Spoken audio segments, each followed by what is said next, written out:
আজি মই বনাবলৈ লৈছোঁ ভেদাইলতা নৰসিংহ পাতৰ সৈতে মাছৰ আঞ্জা। বলক চোক চাওঁ মই কেনেদৰে বনালোঁ।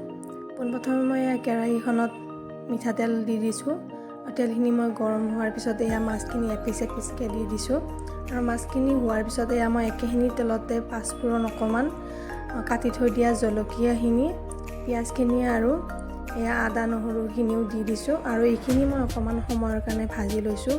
আৰু এইখিনি ভাজি হোৱাৰ পিছত মই ইয়াতে কাটি থৈ দিয়া বিলাহী আৰু আলুখিনিও দি দিছোঁ। আৰু এতিয়া ইয়াত মই মছলা দি দিছোঁ, এয়া হালধি, নিমখ, আপোনালোকে সোৱাদ অনুসৰি জলকীয়া দিব পাৰে। আৰু ইয়াতে মই এতিয়া দি দিছোঁ এয়া ভেদাইলতাৰ ৰসখিনি। আৰু এইখিনি মই অকণমান সময় উতলাৰ পিছত ইয়াতে মই দি দিছোঁ ভাজি থৈ দিয়া মাছ কেইপিচ। আৰু এইখিনি হোৱাৰ পিছতে মই গেছটো অফ কৰি দিছোঁ। আজিলৈকে ইমানেই আছিল। ৰেচিপিটো কেনেকুৱা লাগিলে প্লিজ কমেণ্ট কৰি জনাব নাপাহৰিব। নেক্সট আকৌ লগ পাম। আজিলৈকে বাই বাই।